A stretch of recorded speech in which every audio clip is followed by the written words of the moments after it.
Selamat sore Tribuners, Anda sedang menyaksikan live update Tribun News bersama saya Firdananda. Sore ini akan kami sajikan informasi menarik untuk Anda yang dilaporkan secara langsung oleh reporter kami di lapangan. Dan inilah live update selengkapnya. Kita ke berita pertama, Saudara. Komisi 2 DPR RI menggelar rapat kerja dengan Menteri Dalam Negeri Tito Karnavian, Ketua Komisi Pemilihan Umum KPU Ilham Saputra, Ketua Badan Pengawas Pemilu Aban, dan juga Ketua Dewan Kehormatan Penyelenggara Pemilu Muhammad pada Kamis 16 September hari ini. Rapat tersebut mengagendakan pembahasan persiapan dan kesiapan pelaksanaan pemilu serentak tahun 2024 nanti. Terkait informasi lebih lengkapnya akan disampaikan oleh rekan wartawan kami dari tribunnews.com.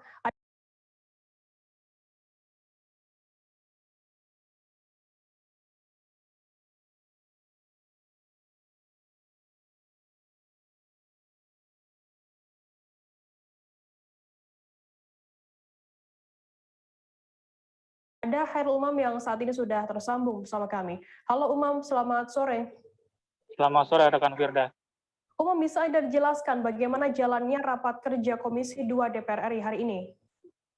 Ya, dapat dilaporkan bahwa tadi sekitar pukul 12.30 waktu Indonesia Barat, Komisi 2 DPR RI selesai menggelar rapat kerja dengan Mendagri, dengan Ketua KPU, Ketua Bawaslu, dan Ketua DKPP membahas persiapan pemilu 2024 dan Pilkada serentak 2024. Nah, sebenarnya rapat pada hari ini akan menetapkan jadwal pemilu dan Pilkada serentak 2024, namun dalam rapat tadi terdapat dua rancangan usulan yang berbeda antara pemerintah yang diwakili oleh Mendagri dan juga KPU. Lantas Umam, bagaimana Komisi 2 DPR RI ini menyikapi perbedaan tersebut? Nah, tadi disampaikan bahwa Mendagri mengusulkan jadwal pemilu ini digelar pada bulan April atau Mei 2024. Sementara KPU sendiri mengusulkan hari pemungutan suara pemilu ini digelar pada 21 Februari 2024. Nah, untuk jadwal Pilkada serentak 2024 sendiri, pemerintah menyetujui usulan dari KPU yaitu digelar pada 27 November 2024. Menyikapi dua usulan yang berbeda ini, tadi Ketua Komisi 2 DPR RI, Ahmad Doli Kurnia Tanjung, menyatakan bahwa masih dibutuhkan untuk mengeksersis kembali untuk mensinkronisasi dua usulan yang berbeda ini, sehingga penetapan jadwal pemilu yang tadinya bakal digelar hari ini dilakukan dan menurut rencana akan ditetapkan sebelum sidang DPR RI berakhir atau paling lama di awal bulan Oktober 2021 mendatang. Umam, lantas adakah isu lain yang berkembang pada rapat hari ini?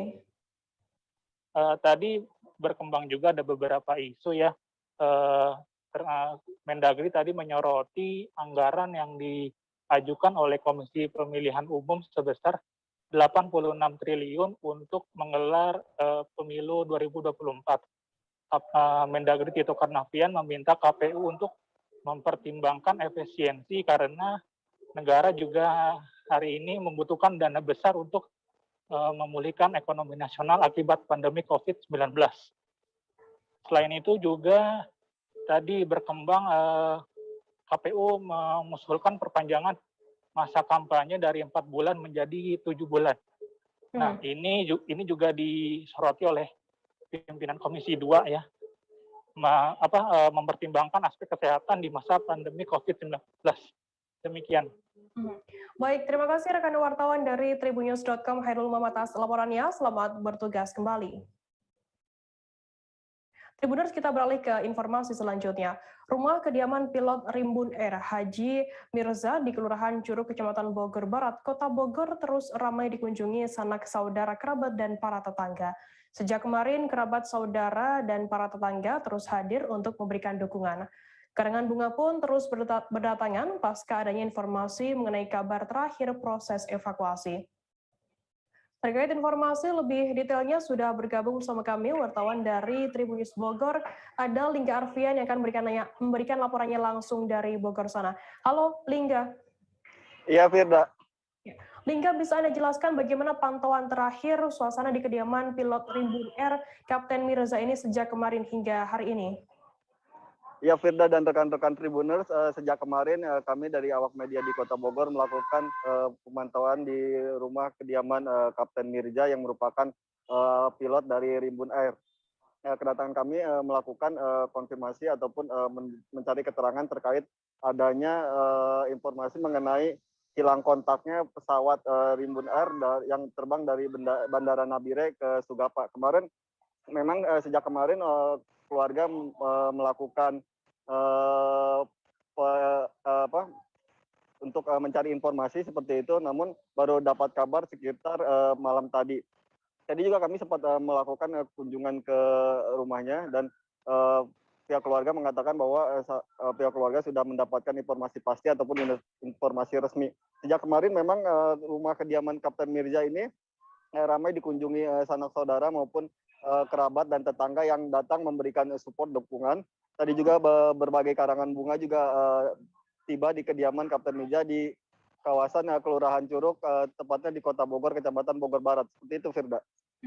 Lingga, mungkin bisa Anda jelaskan kapan keluarga ini kontak terakhir dengan Kapten Mirza sebelum terjadinya peristiwa pesawat hilang kontak ini? Ya, Firda, tadi dari keterangan anak kedua Kapten Mirza, yakni Yudhistira, diketahui bahwa keluarganya melakukan kontak terakhir yaitu pada Rabu pagi sekitar sebelum pukul 7. Orang tua dari Yudhistira ini, yaitu istri dari Kapten Mirza, melakukan video call. Hal itu merupakan kegiatan rutinitas Kapten Mirza dengan keluarga sebelum melakukan tugasnya menerbangkan pesawat. Keluarga pun tidak memiliki seperti bayangan ataupun perkiraan, namun ada pesan-pesan yang sering disampaikan oleh Kapten Mirza, di mana Kapten Mirza sendiri merupakan orang yang dekat dengan keluarga, seperti itu. Seperti itu, Firda. Lingga, bisa Anda jelaskan bagaimana perjalanan tugas Kapten Mirza ini dalam dunia penerbangan? Ya, Firda dan rekan-rekan Tribuners, Kapten Mirza sendiri merupakan alumni dari AURI angkatan 86. Kemudian beliau mengikuti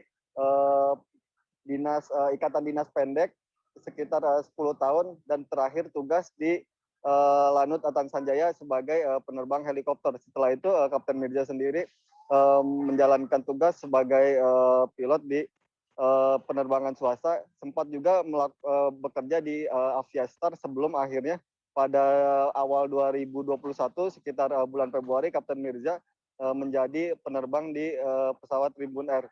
Dari keterangan pihak keluarga, Kapten Mirza sendiri sudah selama bertugas di TNI AU sudah pernah bertugas dari Sabang ataupun sampai Merauke, seperti itu, segala tempat sudah pernah dikunjungi. Selain itu juga selama bertugas menjadi pilot swasta juga Kapten Mirza pernah menerbangkan ke wilayah Aceh, kemudian Kalimantan, Sulawesi, dan sekitarnya. Seperti itu, Firda.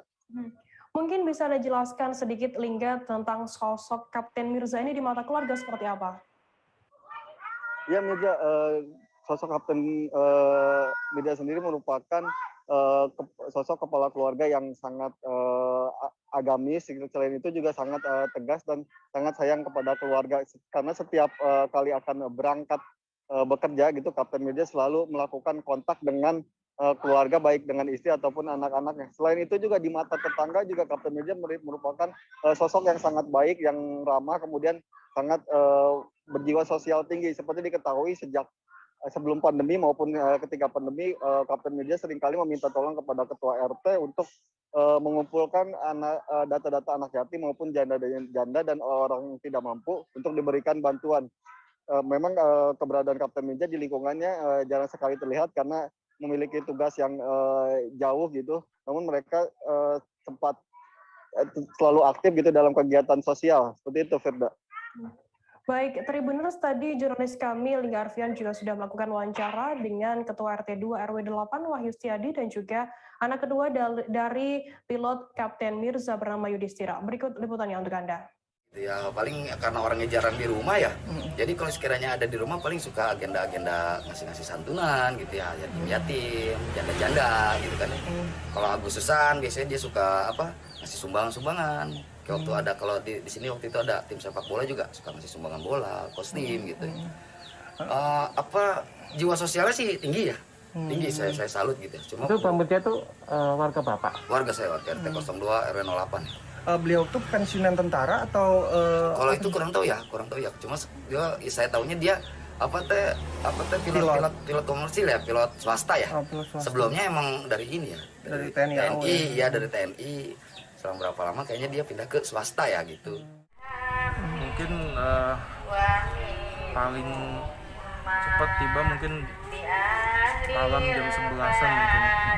Karena terakhir saya dapat info itu masih ada terkendala cuaca di Sugapanya untuk evakuasi dari Sugapa ke Timikanya. Iya. Kalau untuk kontak terakhir dari ayah dari pihak keluarga itu kapan ya, Mas? Kalau terakhir banget ya ibu saya sih 1 jam sebelum ini, pas dia lagi mau prepare mau terbang itu, dia lagi pakai baju, dia video call. Itu rutinitas dia, masih video call tiap pagi sebelum mau berangkat, video call sama ibu saya itu. Jadi ya di hari ya mungkin 1 jam sebelum beliau berangkat terakhir kontak dengan ibu saya. Jenazah korban kebakaran lapas kelas 1 Tangerang yang sudah teridentifikasi oleh tim DVI Mabes Polri dijemput pihak keluarga pada Kamis 16 September hari ini. Satu jenazah yang dijemput pihak keluarga bernama Pajar Priyo di RS Polri Kramat Jati, Jakarta Timur. Untuk mengetahui informasi lebih detailnya sudah bergabung bersama kami wartawan dari Warta Kota Live, ada Miftahul Munir yang akan memberikan informasi lengkapnya untuk Anda. Halo Munir, selamat sore. Selamat sore rekan Firda. Munir, bisa Anda jelaskan kapan jenazah Pajar Priyo ini sudah teridentifikasi oleh tim DVI Polri? Baik, untuk jenazah korban kebakaran lapas kelas 1 Tangerang bernama Pajar Priyo ini berhasil diidentifikasi oleh tim DVI Mabes Polri yang berada di RS Polri Kramat Jati, Jakarta Timur pada hari Rabu 15 September 2021 siang kemarin. Demikian rekan Firda. Lantas mungkin bisa Anda jelaskan berapa lama Pajar ini menjalani masa tahanan di lapas kelas 1 Tangerang?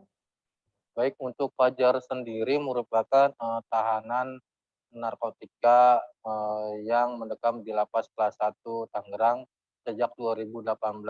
Pajar dihukum kurungan penjara selama 5 tahun dan sudah menjalani 3 tahun. Demikian rekan Firda. Lantas jenazah dari Pajar Priyo sendiri akan nantinya dimakamkan di mana? Apakah saat ini sudah ada informasi lengkapnya, Munir? Dari informasi pihak keluarga yang tadi berhasil ditemui bahwa Pajar Priyo ini bakal dikuburkan di makam kampung halamannya yang berada di daerah Cilacap, Jawa Tengah. Demikian rekan Firda. Mungkin bisa Anda jelaskan sedikit mengenai sosok dari Pajar Priyo ini. Di mata keluarga seperti apa sosoknya?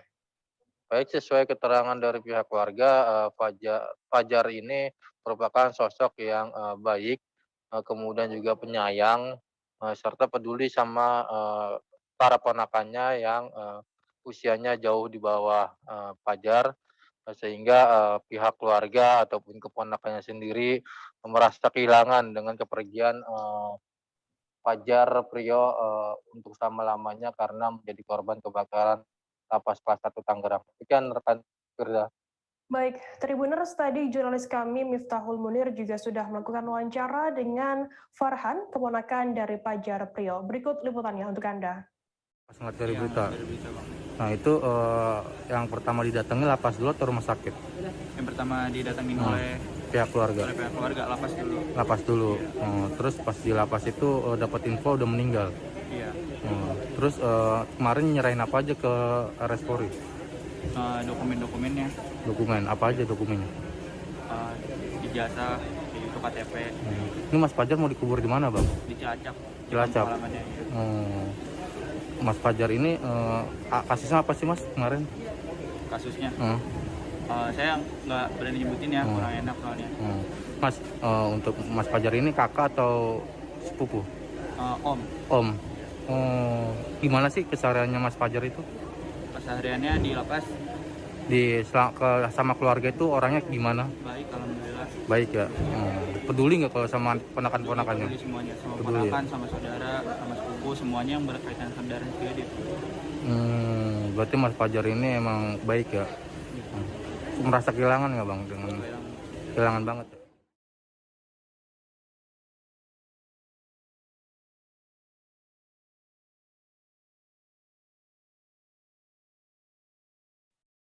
Tribuners, selesai jeda kami akan kembali dengan informasi menarik lainnya tetap di Live Update. Oke, apa kabar Bang Arif di sini untuk strateginya? Kalau saya sendiri di Jumip 37 ini yang semalam baru mulai, Apa yang saya dirasakan udah Kak Fernita? Sebenarnya aku nggak ngerasa itu penangkapan atau penggerebegan atau apapun itu. Karena gini loh, posisinya aku kriteria. Jadi kita mengenal disebut dengan stroke yang tidak berdarah dengan stroke yang berdarah. Stroke yang tidak berdarah itu biasanya ditandai dengan adanya penyumbatan. Kalau itu terjadi di sini mungkin pikirnya tidak ke situ kali ya. Tapi kalau di Korea atau di Kamboja itu ada beberapa paper yang saya itu Mas, ya, dulunya tukang koran. Oh gitu ya. Tukang koran. Ya, saya baca itu Pak. Tuh kan pernah baca kan? Ya. Jadi kalau saya jadi tanggam itu udah bersyukur banget. Kak, si anak ini dijadikan sebagai tersangka begitu. Ya, kalau ini kita bicara yang di luar kasus Situbondo ya. Dengan nama hujan shower, di mana terdapat batas jelas antara daerah hujan dan tidak hujan yang biasanya terjadi pada fase awal mature stage atau tahap berbahaya dewasa. itu Kang. Jadi mulai artinya terjadinya perlembekan. Nah itu untuk penetrasi akan sulit begitu ya.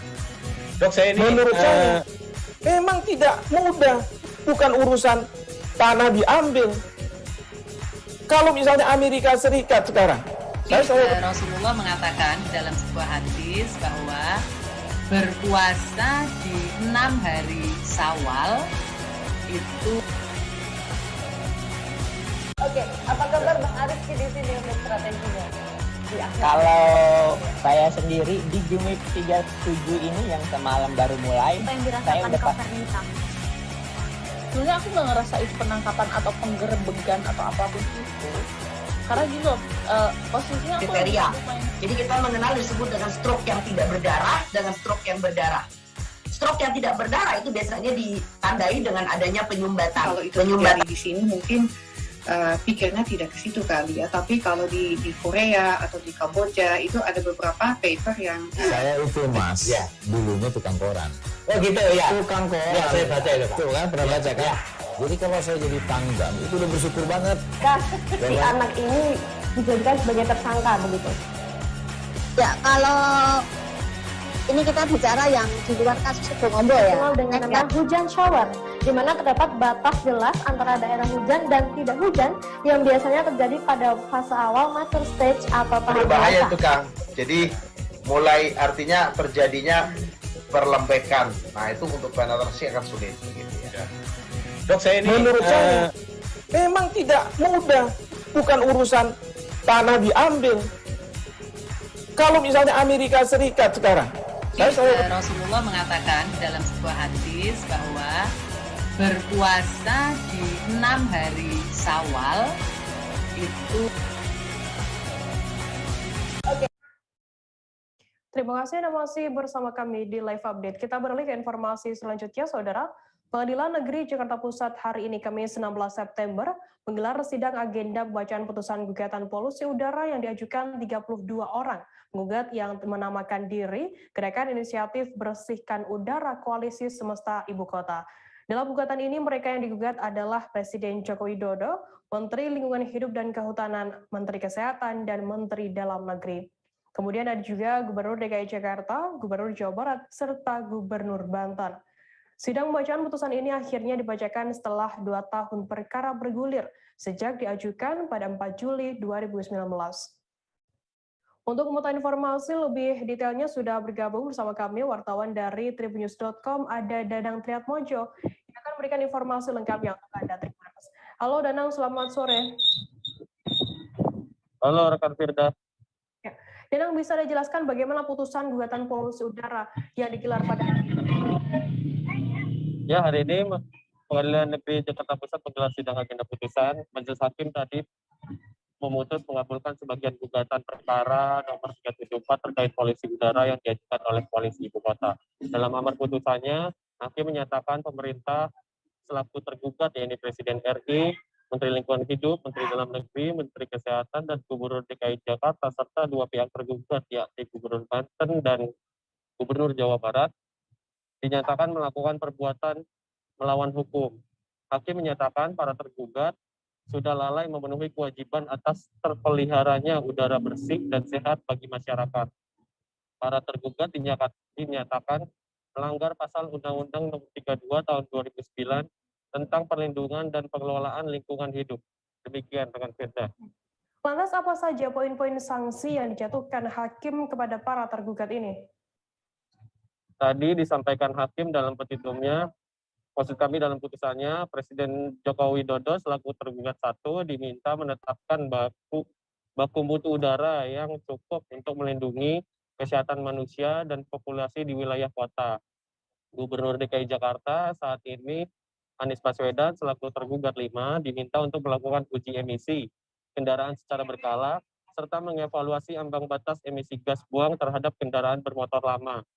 Gubernur DKI juga diminta menjabarkan sumber pencemaran tidak bergerak dari kegiatan usaha di ibu kota, seperti pengawasan terhadap larangan pembakaran sampah di ruang terbuka yang berakibat pada pencemaran udara. Hakim juga meminta pelanggaran pencemaran udara dijatuhi sanksi. Gubernur DKI juga diminta menginformasikan evaluasi, pengawasan, dan penjatuhan sanksi yang berkaitan dengan pengendalian pencemaran udara pada masyarakat luas. Lantas Danang, bisa Anda jelaskan apa sebetulnya permintaan koalisi ibu kota polusi udara di DKI Jakarta?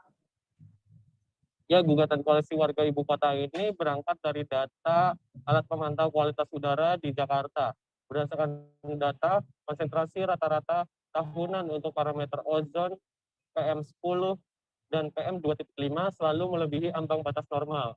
Pada bulan Januari hingga Oktober 2018 misalnya, warga Jakarta Pusat menghirup udara tidak sehat selama 206 hari. Kemudian, sedangkan di Jakarta Selatan, total hari dengan kualitas udara yang terburuk berlangsung selama 222 hari. Padahal merujuk pada Organisasi Kesehatan Dunia atau WHO, ambang batas aman udara yang dihirup manusia untuk PM2.5 adalah 25 mikrogram per meter kubik. Demikian. Dan lantas bagaimana tanggapan dari pihak penggugat seusai gugatan mereka dikabulkan oleh hakim? Tadi dalam ruang sidang, sebagian penggugat nampak hadir untuk mendengar amar putusan hakim. Kurang lebih sekitar 7 orang selaku penggugat yang duduk di kursi pengunjung di ruang sidang utama PN Jakarta Pusat. Ditemui setelah pembacaan putusan rampung, salah satu tim hukum penggugat yaitu Ayu Eza Tiara mengaku puas dengan dan mengapresiasi putusan hakim. Ia juga tak menyangka bahwa ternyata hakim membaca seluruh dokumen yang diserahkan sebagai bukti perkara.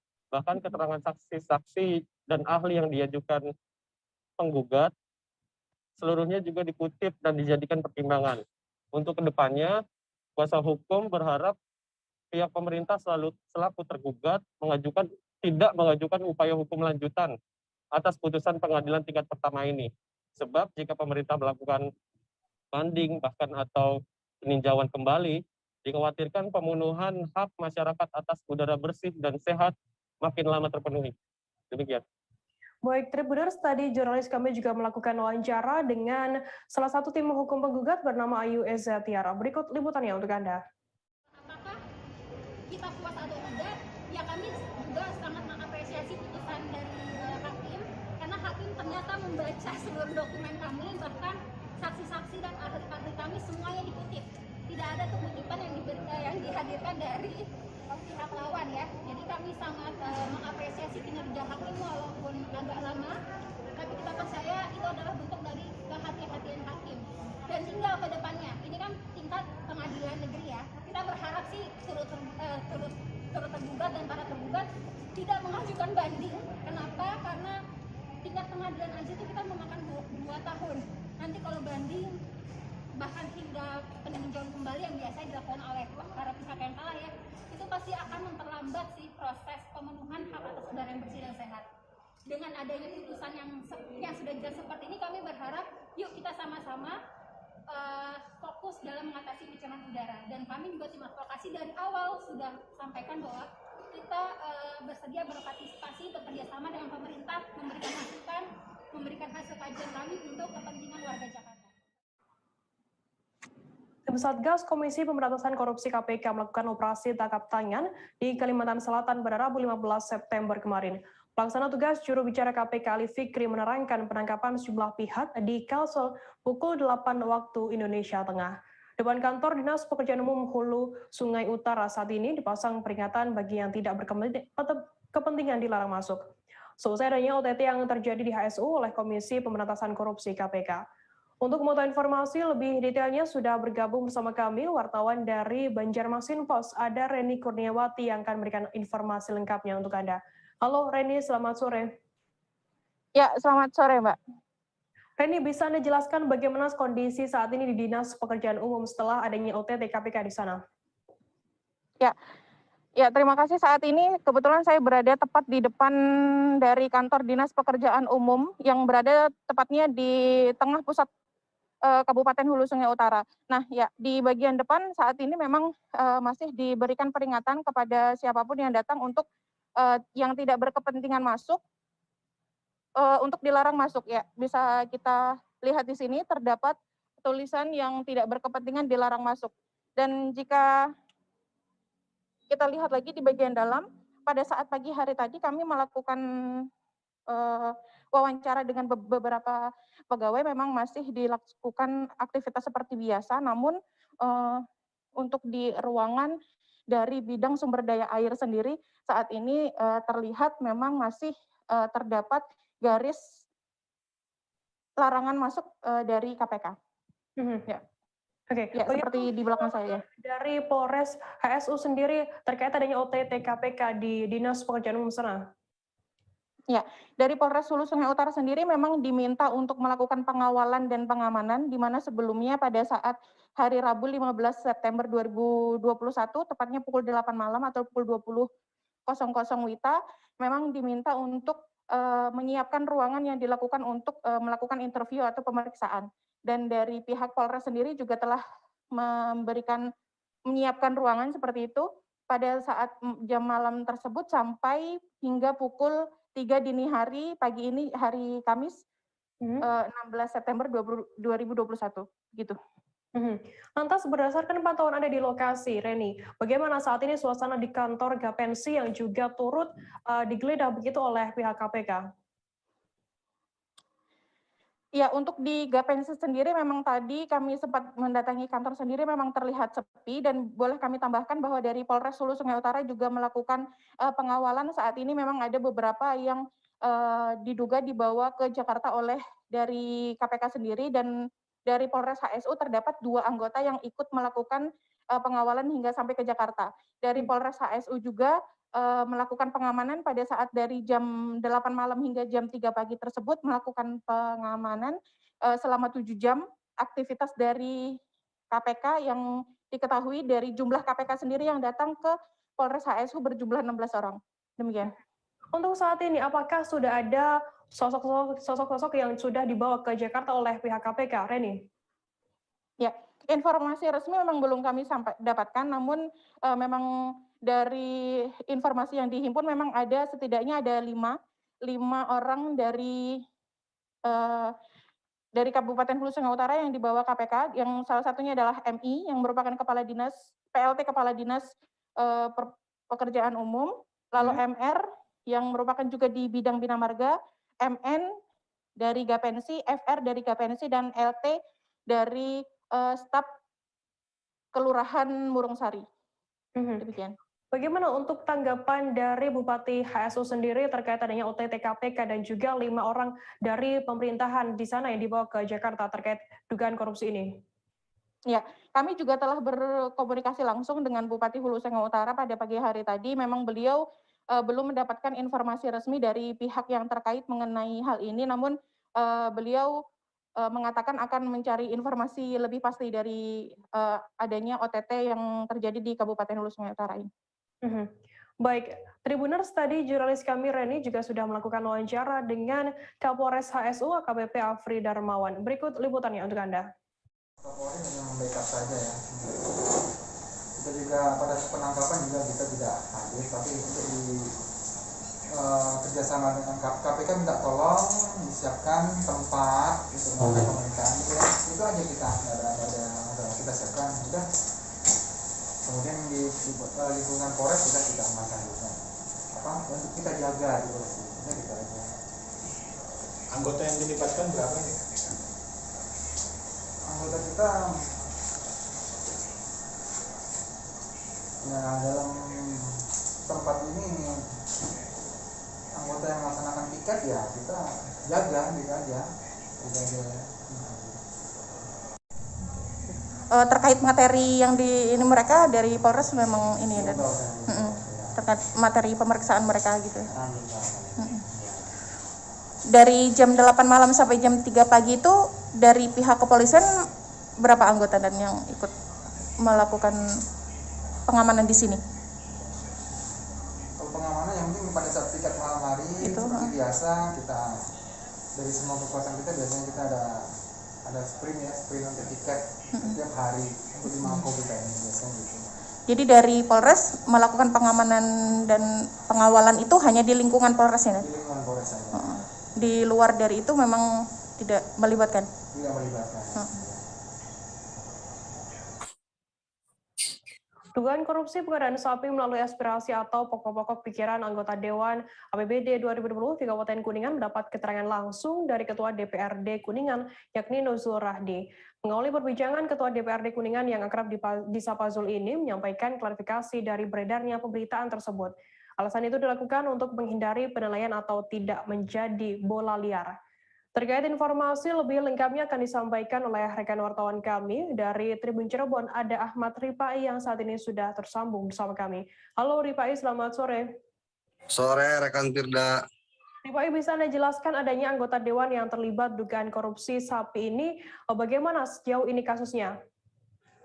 Baik, dapat saya sampaikan sebelum terjadinya klarifikasi dari Ketua DPRD Kabupaten Kuningan, yakni Nuzul Rahdi tadi, sebelumnya ada pemberitaan tentang dugaan korupsi yang dilakukan oleh anggota Dewan dari kegiatan aspirasi anggota Dewan atau pokok-pokok pikiran, di mana pelaporan ini dilakukan oleh sejumlah LSM dan Ormas yang ada di Kabupaten Kuningan tentang permasalahan dugaan korupsi pengadaan sapi melalui aspirasi tersebut. Demikian, Firda. Lantas, bagaimana untuk aspirasi atau pokok pikiran hingga menjadi hak anggota Dewan ini? Belum lama diketahui dalam penyampaian oleh Ketua DPRD Kabupaten Kuningan tadi, pokir ini merupakan hak dan tanggung jawab anggota DPRD yang diatur oleh Permendagri nomor 86.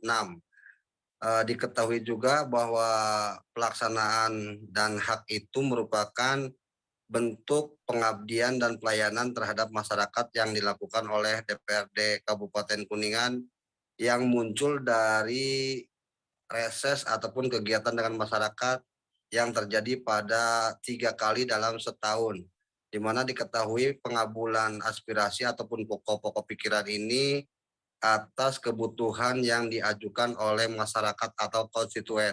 Demikian, Firda. Lantas bagaimana sikap dari lembaga sendiri dengan pemberitaan yang beredar ini? Pak Ketua Dewan tadi menyebut bahwa untuk permasalahan ini meminta sejumlah awak media untuk tidak memberitakan yang tidak sesuai dan melakukan klarifikasi tadi untuk melakukan pencegahan terhadap bola liar ataupun informasi-informasi yang berkembang sehingga menjadi penilaian dianggap kurang baik terhadap lembaga DPRD Kuningan. Kemudian daripada beredarnya pemberitaan ataupun informasi dugaan korupsi sapi ini, Ketua DPRD Kabupaten juga meminta penegak hukum untuk melakukan tracking atau penyusuran terhadap dugaan kasus korupsi sapi yang dilakukan oleh sejumlah oknum anggota DPRD Kabupaten Kuningan. Hal itu dilakukan sebagai edukasi terhadap masyarakat agar tidak terjadinya salah paham atau penilaian-penilaian berbagai kepada lembaga DPRD Kabupaten Kuningan. Demikian, Firda. Oke, mencuatnya kabar pemberitaan soal dugaan korupsi ini, apakah saat ini dari Dewan sendiri sudah berkoordinasi begitu komunikasi dengan aparat penegak hukum? Pengakuan daripada Ketua DPRD Kabupaten Kuningan sejauh ini belum mengetahui persis adanya informasi mengenai pemeriksaan yang dilakukan oleh penegak hukum, baik sedang ataupun sudahnya. Ketua DPRD tidak mengetahui persis adanya informasi pemeriksaan oleh penegak hukum terhadap sejumlah anggota DPRD yang tersangkut dugaan kasus korupsi sapi. Namun berbagai penyampaian dan penjelasan tadi sudah diberikan terhadap sejumlah awak media untuk tidak menjadi pemahaman di masyarakat tentang ataupun bola liar begitu, Firda. Baik, Tribuners, tadi jurnalis kami juga sudah melakukan wawancara dengan Ketua DPRD Kuningan, yakni Nuzul Rahdi terkait hal ini. Berikut liputannya untuk Anda. Nah, justru itu kami ingin kejadian ini atau kalaupun misalnya ada kasus dugaan ini tidak menggeneralisir kepada lembaga, ya. Jadi kalau misalnya ini sudah disinyalir ada dugaan penyalahgunaan, ya saya minta kepada penegak hukum supaya melakukan tracking yang tepat dan cermat supaya tidak menjadi bola liar, ya, supaya tidak menjadi bola liar, karena kan seperti tadi disampaikan oleh Ketua Komisi bahwa pengalokasian pokir ini kan bukan 1-2 orang aja, banyak, ya. Tapi kan tidak semua orang juga melakukan kesalahan, ya. Sehingga ya harusnya dilakukan tracking yang tepat siapa yang melakukan dugaan itu. Jika orang yang betul-betul mengalokasikan kepada kelompok yang benar, prosedur yang benar, itu sekarang di pemberitaan media ini kan menjadi seperti orang yang benar adanya. Iya. 5 orang pemuda tewas selesai menenggak hand sanitizer yang dikira adalah minuman keras. Informasi lengkapnya akan kami sajikan untuk Anda, selesai jeda tetap di Live Update. Oke, apa kabar Bang Arifki di sini untuk strateginya? Kalau saya sendiri di Jumip 37 ini yang semalam baru mulai, saya udah sebenarnya aku nggak ngerasa itu penangkapan atau penggerebegan atau apapun itu. Karena gini loh, posisinya aku jadi kita mengenal disebut dengan stroke yang tidak berdarah dengan stroke yang berdarah. Stroke yang tidak berdarah itu biasanya ditandai dengan adanya penyumbatan. Kalau itu terjadi di sini mungkin pikirnya tidak ke situ kali ya, tapi kalau di Korea atau di Kamboja itu ada beberapa paper yang saya itu Mas, ya, dulunya tukang koran. Oh gitu ya. Tukang koran. Ya, saya baca itu Pak. Tuh kan pernah baca kan? Ya. Jadi kalau saya jadi pangdam itu udah bersyukur banget. Si anak ini dijadikan sebagai tersangka begitu. Ya, kalau ini kita bicara yang di luar kasus Sebongombo ya. Dengan nama hujan shower, di mana terdapat batas jelas antara daerah hujan dan tidak hujan yang biasanya terjadi pada fase awal mature stage atau tahap berbahaya dewasa. itu Kang. Jadi mulai artinya terjadinya perlembekan. Nah itu untuk penetrasi akan sulit begitu ya. Dok, saya ini menurut saya memang tidak mudah, bukan urusan tanah diambil. Kalau misalnya Amerika Serikat sekarang, Rasulullah mengatakan dalam sebuah hadis bahwa berpuasa di 6 hari Syawal itu. Oke, apa kabar Bang Arifki di sini untuk strateginya? Kalau saya sendiri di Jumip 37 ini yang semalam baru mulai, saya udah sebenarnya aku nggak ngerasa itu penangkapan atau penggerebegan atau apapun itu. Karena gini loh, posisinya aku jadi kita mengenal disebut dengan stroke yang tidak berdarah dengan stroke yang berdarah. Stroke yang tidak berdarah itu biasanya ditandai dengan adanya penyumbatan. Kalau itu terjadi di sini mungkin pikirnya tidak ke situ kali ya, tapi kalau di Korea atau di Kamboja itu ada beberapa paper yang saya itu Mas, ya, dulunya tukang koran.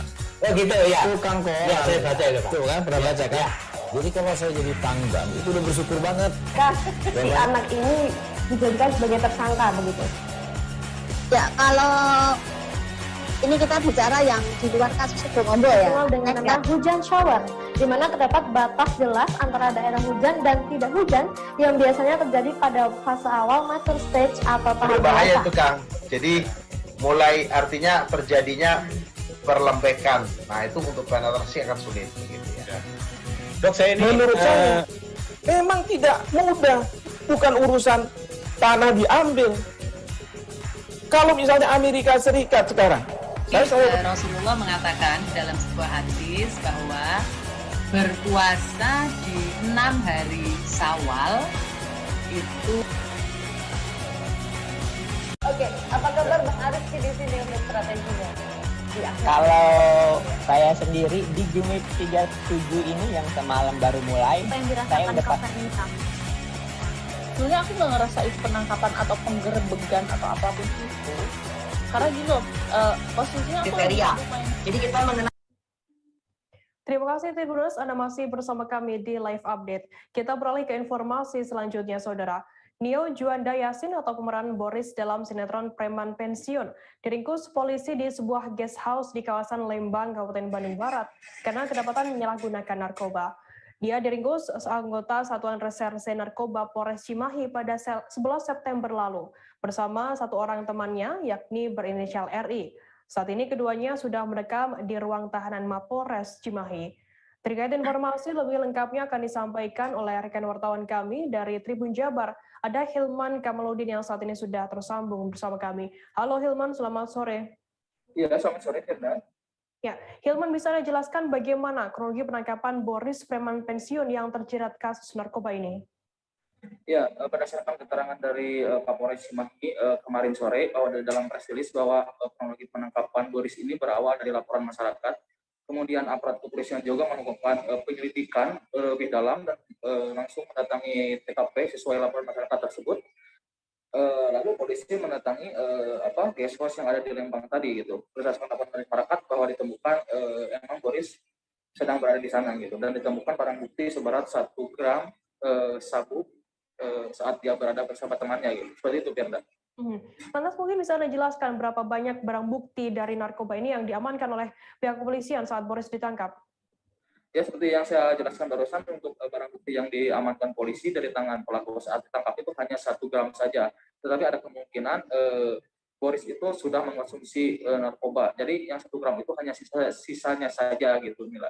Lalu barang bukti tersebut bersama Boris dan satu temannya berinisial RI tadi langsung dibawa ke Mapolres Cimahi gitu untuk dilakukan penyelidikan lebih dalam lagi gitu. Seperti itu, Firda.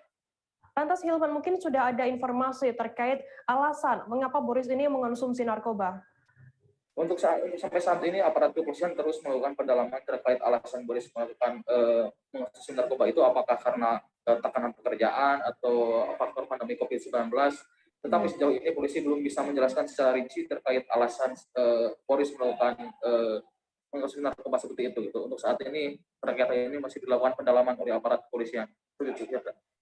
Ilmu lantas terkait kasus narkoba yang menjerat Boris ini, apakah ada juga artis dari Preman Pensiun yang juga ikut ditangkap begitu? Oke, sejauh ini aparat kepolisian belum menjelaskan secara rinci terkait hal kaitannya dengan artis Preman Pensiun. Namun saat ini anggota polisi Cimahi tengah melakukan pendalaman terkait keterlibatan Boris dengan Jamal Preman Pensiun itu yang sebelumnya pernah terjerat kasus narkoba juga ditangkap oleh Polrestabes Bandung. Sejauh ini belum ada kepastian lebih lanjut terkait keterkaitan antara kasus Jamal dengan kasus Boris yang kemarin diungkap oleh aparat Polres Cimahi. Namun polisi hingga saat ini terus melakukan penyelidikan terkait keterkaitan antara Boris dan Jamal dalam kasus yang sama itu. Seperti itu. Firda. Ilman, apakah saat ini pemasok sabu kepada Boris juga sudah diamankan atau bagaimana informasi lengkapnya? Berdasarkan hasil press release kemarin bahwa aparat kepolisian saat ini masih melakukan penyelidikan terkait pemasok terhadap Boris ini, karena sampai saat ini pemasok dari barang bukti tersebut masih ditetapkan sebagai DPO gitu, Mila. Tetapi untuk inisialnya sendiri mereka itu berinisial RA kalau nggak salah itu. Nah, untuk pemasok ini saat ini belum diketahui keberadaannya, namun aparat kepolisian telah memenuhi titik terang untuk mengungkap siapa memasok barang haram tersebut kepada Boris gitu. Karena berdasarkan hasil keterangan Boris bahwa beliau itu mendapat barang haram tersebut dari pria yang disebut inisial RA. Seperti itu. Firda. Lantas hukuman yang dijatuhkan kepada Boris sendiri terkait kasus narkoba ini berapa lama kurungannya? Oke, untuk untuk Boris sendiri itu hukuman terancam dengan undang-undang narkotika gitu dengan ancaman hukuman 5 sampai 20 tahun seperti itu, Firda. Namun untuk hukuman yang menjerat Boris ini nanti tergantung hasil sidang seperti itu, Firda. Baik, Tribuners, tadi jurnalis kami Hilman juga sudah melakukan wawancara dengan Kapolres Cimahi, AKBP Imron Ermawan. Berikut liputannya untuk Anda. Tersangka yang pernah ikut main film di layar lebar. Dan saat ini yang bersangkutan memang tidak lagi sementara main di layar lebar. Jadi pada beberapa hari yang lalu, berdasarkan informasi dari masyarakat yang masuk ke jajaran Sat Narkoba Polres Cimahi, bahwa ada diduga penyalahgunaan ganja dan sabu-sabu yang ada di daerah Lembang.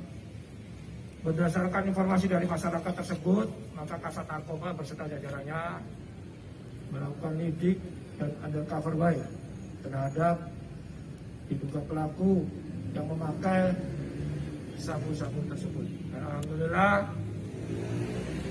berdasarkan kerja keras tentunya atas izin Allah SWT,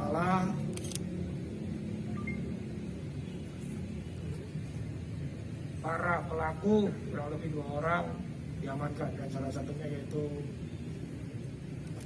yang pernah main di layar lebar. Kita beralih ke Kalimantan Timur, Saudara. Pesta miras yang dilakukan sejumlah remaja di Kabupaten Berau, Kalimantan Timur berujung petaka.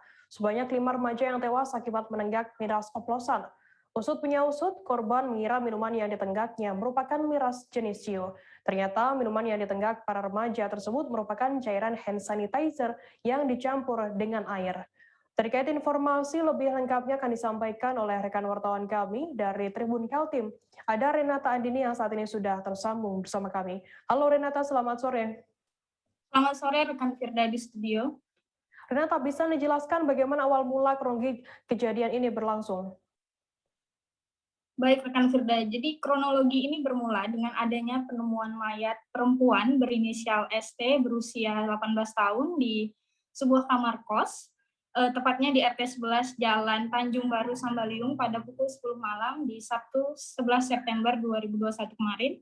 Kemudian secara bersamaan juga di dekat ST ada sosok pria berinisial AG usia 17 tahun dalam kondisi kejang. Pada saat itu polisi yang bertugas segera membawa pria ini ke RSUD Abdul Rifai, tapi nyawanya tidak tertolong lagi. Sebelumnya Kapolsek Sambaliung Budi mengakui pelaku berinisial HK usia 15 tahun mengakui bahwa mereka memang melakukan pesta miras. Sebelumnya HK sendiri yang memberikan ciu ini mengakui bahwa ini adalah minuman ciu kepada teman-temannya. Kemudian setelah rilis dari Polres Berau kemarin, Kapolres Berau AKBP Anggoro Wicaksono menjelaskan bahwa ciu tersebut merupakan campuran air mineral dan juga hand sanitizer yang HK bawa sendiri dari tempat kerjanya. Seperti itu. Berarti pelaku ini sendiri memang sengaja memberikan cairan hand sanitizer yang dicampur dengan air kepada para korbannya, begitu? Benar sekali rekan Firda.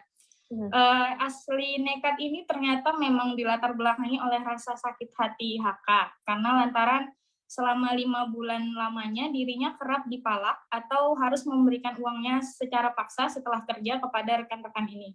Jadi motif awalnya mereka HK hanya ingin membuat kawanannya sakit perut saja. Kemudian setelah itu HK mengakui perbuatannya, lalu didukung dengan alat bukti dan kesaksian saksi yang melihat, dan HK sendiri diketahui telah merencanakan aksinya ini tersebut. Tapi Polres Berau belum bisa menetapkan bahwa kasus ini sebagai pembunuhan berencana. Lantas Renata, berapa banyak orang yang saat itu sedang berpesta miras begitu, dan saat ini berapa korban yang meninggal dunia akibat miras oplosan yang ternyata adalah hand sanitizer yang dicampur dengan air mineral ini? Total korban yang meninggal saat ini sudah mencapai 5 orang dan masih ada sisa 1 yang yakni PT usia 20 tahun yang saat ini menjalani perawatan di Rumah Sakit Abdul Rifai. Berarti saat itu ada sebanyak 7 orang termasuk juga pelaku yang ikut dalam pesta miras oplosan ini, dan 5 orang saat ini meninggal dunia dan juga 1 orang saat ini sedang menjalani perawatan begitu. Untuk hukumannya sendiri, apakah saat ini sudah ada hukuman yang ditetapkan kepada pelaku sendiri, Renata? Baik, pelaku disangkakan pasal 204 ayat 2 KUHP karena perbuatannya menyebabkan orang meninggal dunia dengan ancaman pidana seumur hidup atau pidana penjara paling lama 20 tahun. Tetapi karena pelaku sendiri masih di bawah umur, Polres Berau akan menerapkan aturan tersendiri terhadap anak yang berhadapan dengan hukum. Seperti itu. Lantas bagaimana untuk proses selanjutnya atas kasus yang menjerat pelaku ini, mengingat pelaku ini masih di bawah umur, begitu Renata? Saat ini Polres Berau akan melakukan penyidikan lagi, tetapi hal ini sudah didengar oleh Unit Pelaksana Teknis Daerah Perlindungan Perempuan dan Anak, dan mereka masih menunggu Polres Berau untuk pendampingan pelaku. Karena sesuai dengan pengakuan Kepala UPTD PPA Berau sendiri, Yusran, mengakui bahwa usia HK masih harus mendapatkan hak perlindungan anak dan memerlukan terapi kejiwaannya. Begitu rekan Firda. Baik, Tribuners, tadi jurnalis kami Renata juga sudah melakukan wawancara dengan Kapolres Berau, AKBP Anggoro Wicaksono terkait hal ini. Berikut liputannya untuk Anda. Modus yang bersangkutan adalah mencampur minuman dengan hand sanitizer, disajikan kepada para korban itu tadi, yang mana ini dia lakukan dengan latar belakang karena sakit hati, karena si tersangka ini selama ini berdasarkan hasil penyelidikan sementara sering dipalak, dimintain uang sama si korban-korban ini, dan kegiatan ini sudah berlangsung lebih kurang selama 5 bulan, 4-5 bulan. Jadi kerja, setiap pulang kerja dicegat, dimintain uang. Kejadian berulang kali dilakukan. Jadi sakit hati, dilakukan perbuatan ini, merencanakan. Jadi dia juga yang menyiapkan sendiri hand sanitizer, diambil di tempat kerjanya, campurkan dengan air putih, bisa diberikan kepada kawan-kawan yang meninggal itu tadi, yang akhirnya meninggal itu tadi.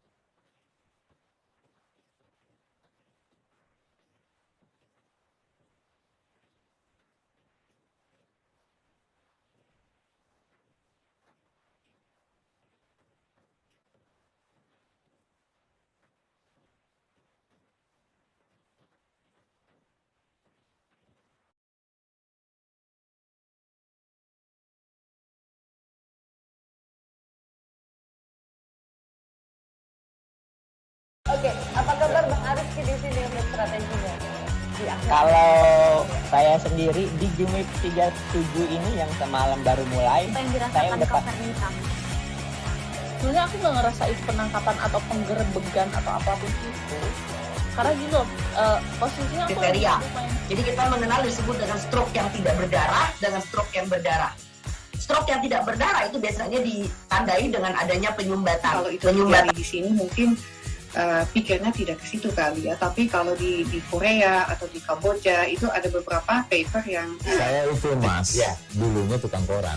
Oh gitu ya. Tukang koran. Ya, saya baca itu Pak. Tuh kan pernah baca kan? Ya. Jadi kalau saya jadi pangdam itu udah bersyukur banget. Si anak ini dijadikan sebagai tersangka begitu. Ya, kalau ini kita bicara yang di luar kasus Bongombo ya. Dikenal dengan nama hujan shower, di mana terdapat batas jelas antara daerah hujan dan tidak hujan yang biasanya terjadi pada fase awal mature stage atau tahap berbahaya dewasa. itu Kang. Jadi mulai artinya terjadinya perlembekan. Nah itu untuk penetrasi akan sulit. Gitu ya. Dok, saya ini menurut saya memang tidak mudah, bukan urusan tanah diambil. Kalau misalnya Amerika Serikat sekarang, Rasulullah mengatakan dalam sebuah hadis bahwa berpuasa di 6 hari Syawal itu. Oke, apa kabar Bang Arief di sini untuk strateginya? Kalau saya sendiri di Jumip 37 ini yang semalam baru mulai, saya udah pas. Sebenarnya aku nggak ngerasa itu penangkapan atau penggerebegan atau apapun itu. Karena gini loh, posisinya aku kriteria. Jadi kita mengenal disebut dengan stroke yang tidak berdarah dengan stroke yang berdarah. Stroke yang tidak berdarah itu biasanya ditandai dengan adanya penyumbatan. Kalau itu terjadi di sini mungkin pikirnya tidak ke situ kali ya. Tapi kalau di Korea atau di Kamboja itu ada beberapa paper yang Saya itu Mas, dulunya tukang koran.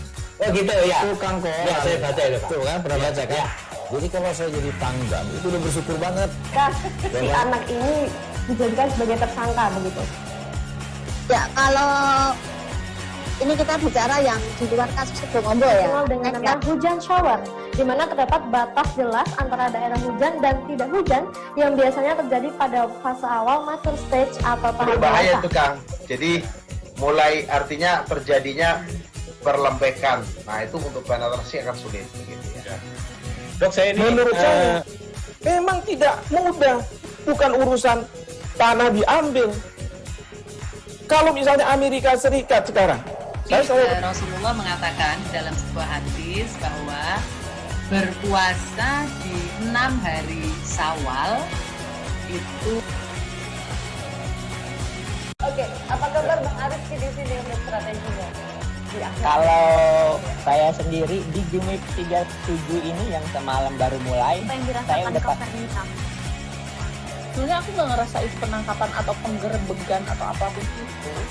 Karena gini loh, posisinya aku kriteria. Jadi kita mengenal disebut dengan stroke yang tidak berdarah dengan stroke yang berdarah. Stroke yang tidak berdarah itu biasanya ditandai dengan adanya penyumbatan. Kalau itu terjadi di sini mungkin pikirnya tidak ke situ kali ya. Tapi kalau di Korea atau di Kamboja itu ada beberapa paper yang Saya itu Mas, dulunya tukang koran. Masih bersama saya, Firana di Live Update. Kita beralih ke informasi selanjutnya, Saudara. Unit Reskrim Polsek Teluk Ambon mengirimkan berkas tahap 2 kasus pembunuhan di Jembatan Merah Putih dengan tersangka AP 21 tahun. AP diserahkan bersama barang bukti ke Jaksa Penuntut Umum di kantor Kejaksaan Negeri Ambon pada Kamis 16 September pagi. Sebelumnya, Satuan Reserse Kriminal Polresta Pulau Ambon dan Pulau-Pulau Lease menangkap 2 pelaku pembunuhan Firman alias Latole yang jasadnya ditemukan di bawah Jembatan Merah Putih pada Kamis 19 Agustus lalu. Kedua pelaku yang berinisial AP 21 tahun dan RB 16 tahun ditangkap pihak kepolisian di Negeri Set, Kecamatan Leihitu pada Jumat 20 Agustus. Terkait informasi lebih lengkapnya akan disampaikan oleh rekan wartawan kami dari Tribun Ambon, ada Alvin Risanto yang saat ini sudah tersambung bersama kami. Halo Alvin, selamat sore. Halo rekan Firda, selamat sore. Alvin, bisa Anda jelaskan bagaimana jalannya proses tahap 2 tersangka AP ini? Iya, baik rekan Firda, baik Tribuners. Proses jalannya tahap 2 dari tersangka AP ini berjalan aman dan lancar dan aman. Sekitar tadi pantauan saya di Kejaksaan di Pengadilan Negeri Ambon maksud saya pada pukul 10 waktu Indonesia Timur, AP ini dibawa dengan dikawal ketat oleh aparat kepolisian unit reskrim Polsek Teluk Ambon, dan setelah sampai di sana AP langsung dijumpai oleh jaksa untuk melakukan penyerahan proses tahap 2 tersangka AP ini. Begitu rekan Firda. Alvin, lantas bisa dijelaskan kapan proses sidang dari tersangka AP ini berlangsung begitu? Ya, baik rekan Firda, proses sidang ini berlangsung setelah diterima berkasnya oleh jaksa. Sidang yang akan digelar oleh jaksa ini dilakukan nanti hari Senin besok untuk kasus sidang AP. Begitu rekan Firda. Untuk tersangka RB sendiri, bagaimana jalannya proses hukum untuk tersangka RB? Ya, untuk diketahui untuk rekan RB pada 1 minggu yang lalu sudah dilakukan tahap 2 dan proses sidangnya sudah berlangsung di PN Ambon, dan RB saat ini sudah dituntut oleh majelis hakim dengan hukuman 6 tahun penjara. Tuntutan ini lebih ringan dikarenakan RW sendiri masih di bawah umur, dan keluarga korban juga sudah melakukan pertemuan dengan orang tua dari pelaku RB dan sudah saling bermaafan, dan itu membuat hakim memutuskan tuntutan RB sendiri dengan ancaman penjara. Hukuman ini terbilang ringan dari tuntutan awalnya 20 tahun penjara. Begitu rekan Firda. Dan ya untuk AP sendiri, orang tua dari pihak korban belum juga memaafkan AP, dan orang tua korban ingin AP dihukum seberat-berat mungkin, karena diketahui AP ini merupakan dalang dari pembunuhan anaknya Firman Latole ini yang dibawa JMP tersebut. AP yang memukul korban dan menyuruh RB untuk melakukan pelemparan ke bawah JMP. Begitu rekan Firda. Alvin, mungkin bisa Anda ceritakan sedikit mengenai penemuan kasus penemuan mayat dari Firman sendiri, bagaimana informasi lengkapnya? Ya, penemuan mayat sendiri ini berlangsung pada tanggal 18 Agustus 2021 itu, pada saat malam ketiga pelaku ini pergi ke salah satu penginapan di Kota Ambon, melakukan minum keras di sana, dan sempat terjadi cekcok mulut antara pelaku AP, RB, dan juga korban Firman Latole, di mana korban Firman Latole ini almarhum, dia sempat menyinggung perasaan korban AP bahwa seperti tingkahnya seperti anak kecil yang baru pertama kali masuk ke dalam penginapan, sehingga membuat AP merasa tersinggung. Itu yang menjadi awal mula kecocokan ini di kamar penginapan tersebut, dimulai sambil meminum keras. Setelah meminum keras, terjadi kecocokan antara kedua pelaku ini, terus dilerai oleh pemilik kamar yang salah satu saksi, yaitu pemilik kamar ini dilerai dan sudah selesai masalahnya. Terus pada saat pukul jam 03 waktu dini hari, mereka melangsungkan pulang ke Teluk Ambon, ke rumah korban ini yang di Waiheru. Pada saat sampai di lokasi Jembatan Merah Putih, terjadi percekcokan lagi, dan di situ diketahui AP langsung memukul korban hingga tak sadarkan diri, dan ingin menghilangkan barang bukti. AP menekan RB untuk melakukan pelemparan jenazah korban untuk menghilangkan jejak di bawah Jembatan Merah Putih. Begitu rekan Firda. Baik, terima kasih rekan wartawan dari Tribun Ambon, Alvin Risanto, atas laporannya. Selamat bertugas kembali. Kita beralih ke Jakarta, Saudara. Direktorat Jenderal Pemasyarakatan Kementerian Hukum dan HAM kembali menyerahkan 14 jenazah korban kebakaran lapas kelas 1 Tangerang pada Kamis 16 September hari ini. Di lokasi, prosesi penyerahan jenazah tersebut dimulai pada pukul 9 pagi waktu Indonesia Barat hingga pukul 4 sore tadi. Ke-14 jenazah yang diserahkan pada hari ini merupakan para jenazah yang telah teridentifikasi pada Rabu 15 September kemarin. Untuk informasi lebih detailnya sudah bergabung bersama kami wartawan dari tribunnews.com. Ada Rizky Sandi Saputra yang akan berikan informasi lengkapnya untuk Anda. Halo Rizky. Ya, halo Firda dan juga Tribuners. Rizky, bisa Anda jelaskan bagaimana prosesi penyerahan jenazah yang dilakukan pada hari ini oleh Ditjen Kemenkumham? Ya, jadi Firda dan juga Tribuners, saat ini saya Rizky Sandi Saputra melaporkan langsung dari RS Polri Kramat Jati, Jakarta Timur begitu. Pada pagi tadi sekitar pukul 9 waktu Indonesia bagian Barat, pihak Ditjen PAS atau Direktorat Jenderal Pemasyarakatan Kementerian Hukum dan HAM melangsungkan prosesi penyerahan jenazah korban kebakaran lapas kelas 1 Tangerang yang terbakar pada Rabu silam begitu. Di mana pada pagi tadi total ada 14 jenazah yang sudah diserahkan oleh pihak Kemenkumham kepada keluarga gitu. Suasana haru pasti menyelimuti ruangan forensik, kedokteran forensik tempat para jenazah tersebut diidentifikasi berdasarkan data antemortem atau data selama dia hidup begitu, bahkan data postmortem atau data yang ditemui pihak kedokteran forensik atau DVI Mabes Polri, DVI RS Polri saat jenazah terbakar gitu, pasca jenazah terbakar begitu Firda. Lantas 14 jenazah yang diserahkan pada hari ini, siapa saja? Identitasnya bisa Anda jelaskan mungkin? Ya, jadi Firda, keseluruhan jenazah yang diserahkan pada hari ini merujuk pada temuan atau berhasil teridentifikasi seluruh identitas jenazah korban kebakaran lapas pada Rabu kemarin begitu. Jenderal Brigjen Pol Rusdi Hartono yakni Karopenmas Mabes Polri mengatakan kalau pihaknya pada Rabu kemarin telah berhasil mengidentifikasi sebanyak 14 orang yang diantaranya ada Andi Tudin alias Paci bin Ahmad Gempa, Marjuki bin Nipan, Cepi Hidayat bin Didin Komarudin, Jueni alias Jueng bin Karna, Fajar Priyo Handogo bin Sunarto, Ajum bin Jaya, Doni Chandra bin Alinodan, Setiawan bin Sumarna, Hermawan bin Nunung, Muhammad Yusuf bin Mamat, Sugeng Cahyono bin Sujono, Muhammad Ilham bin Juyono, Kurniawan bin Sahuri, dan terakhir Hengki Gunawancong bin Liu Penhin. Keseluruhan jenazah ini merupakan para jenazah yang telah berhasil teridentifikasi dan keseluruhannya teridentifikasi berdasarkan DNA dari pihak keluarga, begitu Firda.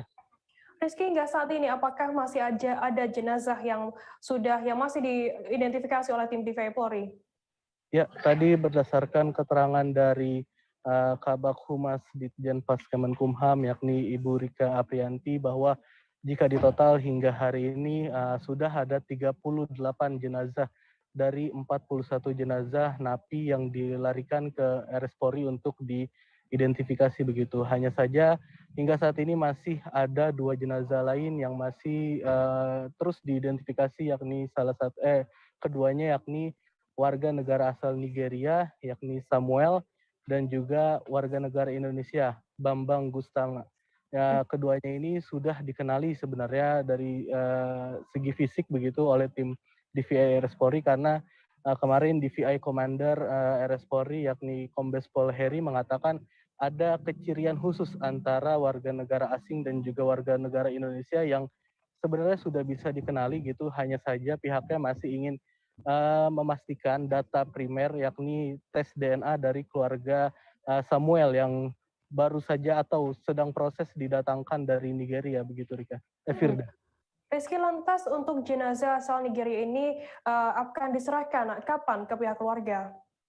Ya, jadi karena proses identifikasi masih berlangsung, jenazah asal Nigeria ini masih berada di ruang tim DVI Polri, begitu juga dengan jenazah asal warga negara asing lainnya yakni Ricardo yang berasal dari Portugal. Rencananya kedua jenazah ini tetap akan diberangkatkan ke negara asal mereka melalui kedutaan besar terkait gitu, dan juga nantinya akan berkoordinasi dengan pihak keluarga begitu, Firda. Baik, terima kasih rekan wartawan dari tribunnews.com Rizky Sandi Saputra atas laporannya. Selamat bertugas kembali. Kita beralih ke informasi selanjutnya, Saudara.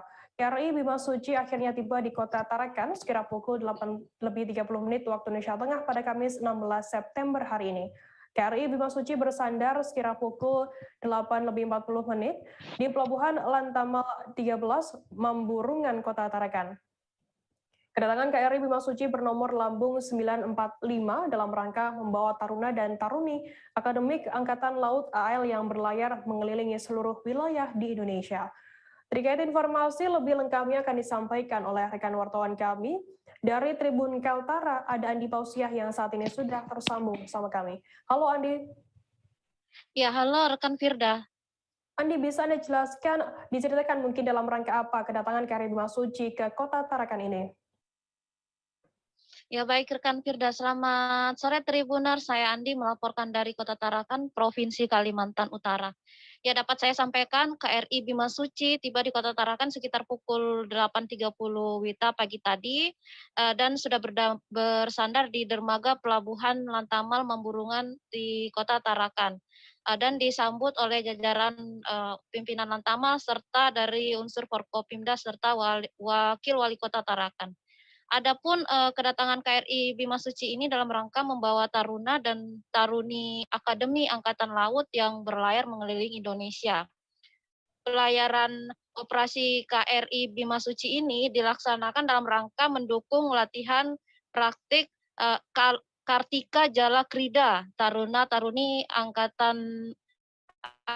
Akademi Angkatan Laut untuk tingkat ketiga angkatan ke-68 tahun ini dan dijadwalkan berlayar selama 99 hari berkeliling Nusantara. Untuk kedatangan KRI Bima Suci pagi tadi disambut langsung dengan prosesi tepung tawar, di mana prosesi ini memang biasa dilakukan oleh masyarakat Tidung di pesisir Kota Tarakan. Tradisi ini juga bagi mereka dimaksudkan bagi mereka yang memang baru tiba di Kota Tarakan, tiba di tempat yang belum pernah mereka datangi sebelumnya sebagai bentuk salam permisi kepada pemilik tempat. Demikian Firda. Lantas Adi, mungkin bisa Anda ceritakan KRI Bima Suci ini selama ini berlayar kemana saja dan ditugaskan apa saja? Dan kemudian nanti dari Tarakan akan berlayar ke mana lagi, Andi? Ya, baik rekan Firda. Sebelum saya jelaskan rutenya kemana saja, selama ini saya jelaskan sedikit sejarah KRI Bima Suci. KRI Bima Suci bernomor lambung 945 ini mulai dibuat di tahun 2016 lalu di galangan kapal Freyr Shipyard di Vigo, Spanyol, dan diluncurkan atau di-launching pada tanggal 18 September 2017 lalu. KRI Bima Suci memiliki panjang sekitar 111,20 meter dengan lebar sekitar 13,65 meter dan memiliki kecepatan 12 knot dengan mesin dan 15 knot dengan layar. KRI Bima Suci ini untuk diketahui merupakan kapal layar latih yang menggantikan kapal legendaris KRI Dewa Ruci yang sudah beroperasi sejak 1953 tahun lalu. Dalam rute pelayarannya sendiri, keistimewaan dari KRI Bima Suci ini terletak pada instrumen navigasi pelayarannya yang lebih canggih. Kemudian juga ada instrumen pemurnian air laut dan juga begitu juga alat komunikasi dan data digitalnya. Dikatakan Laksamana Pertama TNI Rudi Aviantara, Wakil Gubernur Akademi Angkatan Laut yang turut menyambut kedatangan KRI Bima Suci pagi tadi, memang kapal KRI Bima Suci ini masuk dalam kapal layar latih Akademi Angkatan Laut di bawah komando Koarmada 2 Surabaya. KRI Bima Suci ini dikomandani langsung oleh Letkol Laut Pelaut Waluyo dan tahun ini membawa 88 taruna untuk tingkat 3 angkatan ke-68. Untuk pelayarannya sendiri, KRI Bima Suci dijadwalkan mulai berlayar 6 Juli 2021 lalu dan berlaku sampai dengan 2 November 2021 mendatang atau total sekitar 99 hari. Sedikitnya ada sekitar 13 destinasi yang akan disinggahi dalam rute pelayaran untuk tahun ini. Di antaranya mulai berangkat dari Surabaya, kemudian Labuan Bajo, dilanjutkan ke Tual, lalu ke Jayapura, kemudian ke Raja Ampat, Morota, dan terakhir kemarin bersandar di Kabupaten Nunukan, Provinsi Kaltara, tepatnya di Kecamatan Sebatik, dan hari ini tiba di Kota Tarakan. Demikian Firda. Selanjutnya, apakah masyarakat Tarakan diperbolehkan begitu untuk mengunjungi KRI Bima Suci yang saat ini sudah bersandar di Pelabuhan Lantamal Tarakan? Ya, memang untuk kedatangan KRI Bima Suci sendiri ini adalah yang kedua kalinya. Tahun lalu juga KRI Bima Suci datang di tahun 2020. Dan memang dikatakan Laksamana Pertama TNI Rudi Aviantara, Wakil Gubernur Akademi Angkatan Laut, untuk masyarakat umum sebenarnya masih menunggu dari instruksi pemerintah daerah.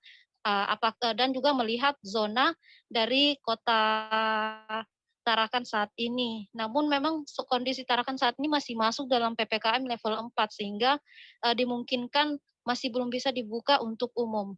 Dan untuk taruna KRI yang tiba di Tarakan hari ini rencananya akan melaksanakan kunjungan dan tabur bunga ke makam pahlawan, kemudian kegiatan bakti sosial dan koktail party. Demikian, Firda.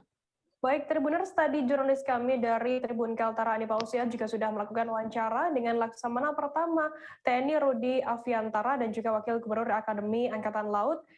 Berikut liputannya untuk Anda. Jadi nama latihannya ini adalah latihan dan praktek Kartika Jalakrida. Jadi mengaplikasikan teori-teori yang sudah diberikan kepada taruna tingkat 3 di Akademi Angkatan Laut untuk dipraktekkan di kapal latih KRI Bimasuci. Kapal ini berlayar selama 99 hari ke depan. Tadi udah pertengahan nih, dari mulai Surabaya, Labuan Bajo, Tual, Jayapura, Raja Ampat, Morotai, Sebatik kemarin, sekarang Tarakan, nanti kemudian ke Ranai, Sabang, Nias, Cilacap, Bali, baru kembali ke Surabaya. Mulai tanggal 26 November sampai 26 Juli sampai 2 November 2021. Jadi intinya untuk melaksanakan latihan untuk mengaplikasikan teori-teori yang sudah didapatkan bagi mereka. Ada berapa taruna ini? Jadi sekarang itu taruna tingkat 3 Akademi Angkatan Laut jumlahnya angkatan ke-68 jumlahnya 112.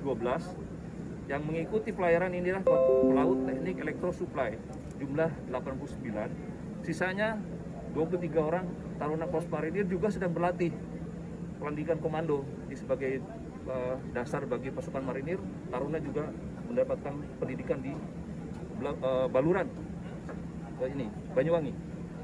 Jadi secara bersamaan antara pos marinir, taruna pos marinir dengan non marinir sedang melaksanakan pendidikan pelatihan. KM Mila Utama keberangkatan Surabaya tujuan Banjarmasin bertabrakan dengan tongkang bermuatan batu bara. Diketahui tabrakan tersebut hanya berjarak 1 jam perjalanan dari Pelabuhan Trisakti Banjarmasin pada Rabu 15 September kemarin. Penumpang KM Mila Utama sontak panik saat insiden terjadi. Terkait informasi lebih lengkapnya akan disampaikan oleh rekan wartawan kami dari Banjarmasin Pos, ada Rahmadi yang saat ini sudah tersambung bersama kami. Halo Rahmadi. Halo rekan kerja. Rahmadi, bisa dijelaskan apa penyebab tabrakan tersebut terjadi? Oke, baik, dapat saya laporkan. Tadi malam sekira pukul 19.00 WITA telah terjadi tabrakan antara kapal KM Mila Utama dengan satu tongkang yang membawa batu bara. Nah, tabrakan itu terjadi di perairan Sungai Barito yang jaraknya sekira 1 jam dari Pelabuhan Trisakti menuju lokasi kejadian. Nah, menurut informasi yang dihimpun, tabrakan tersebut terjadi karena salah satu kapal yang ada di perairan tersebut menabrak belakang tongkang yang membawa batu bara. Namun lebih pastinya saat ini pihak KSOP masih melakukan investigasi. Begitu, Bunda. Lantas apakah ada dampak begitu kerusakan yang terjadi setelah adanya insiden tabrakan ini? Nah, dari pantauan di lapangan memang terjadi kerusakan pada bagian depan kapal, tepatnya pada sisi bawah. Nah, itu terlihat ada sobekan sekira 1,5 meter. Nah, di dalam kapal sendiri, tepatnya di area parkir truk barang, beberapa truk itu mengalami kerusakan karena setelah terjadi tabrakan terjadi pergeseran kendaraan-kendaraan tersebut. Ada yang depannya kaca yang pecah, kemudian juga tang berdempetan dan juga penyok. Begitu sudah. Lantas bagaimana saat ini kondisi kapal setelah pasca tabrakan terjadi? Setelah dipantau kembali pagi tadi terakhir, kapal tersebut masih sandar di Pelabuhan Trisakti Banjarmasin. Nah, sementara kapal tersebut tidak diperkenankan beroperasi karena masih dalam status pemeriksaan. Namun beruntungnya setelah tabrakan, kapal tersebut berhasil membawa para penumpang dan selamat sampai ke pelabuhan. Begitu, Kira. Apakah saat ini ada korban jiwa begitu setelah insiden tersebut, tabrakan tersebut terjadi, Rahmadi? Sementara dari keterangan pihak Tabandaran Otorita pelabuhan, korban jiwa sudah ada. Dan yang paling penting tabrakan tersebut tidak sampai mengakibatkan pencemaran lingkungan. Gitu kira-kira. Baik, terus tadi jurnalis kami juga sudah melakukan wawancara dengan sopir angkutan truk penumpang KM Mila Utama bernama Andi. Tribun berikut liputannya untuk Anda. Video saat benturan itu berasa Kayak berasa gitar-gitar gitu Bang. bisa kencang kah gitarannya? Ya lumayan. Berapa kali Om? Hanya 3 kali lah rasanya Bang. Ada Soalnya 3. kita keadaan terkejut kan. Keadaan terkejut kan jadi seolah-olah tuh kan mau apa ya lihat orang lari ya mau lari juga. Oh sempat panik berarti Iya, Bang? Wah, cuma katanya BK tenang aja bisa dikondisikan. Posisi siapa ini tadi? Tidur di atas. Udah atas juga. Ini terpin rusak kah? Di kamar. Kondisi terus gimana? Enggak, ini aman. Cuma yang parah paling atas, paling depan. Oh ini paling depan ya? Yang depan geser ya? Seputaran ada 5 yang di depan belum nih, yang di bawah belum. Belum lagi. Ini kan ada lantai bawah. Iya. Lantai bawahnya ada cuma nggak kelihatan belum dibuka. Oh yang di depan pasti banyak lah. Lebih dari 5 yang nyata. Yang nyata. Selesai jeda, kami akan kembali dengan informasi menarik lainnya tetap di Live Update. Oke, apa kabar Bang Ariski di sini untuk strateginya? Kalau saya sendiri di Jumip 37 ini yang semalam baru mulai, saya udah pas.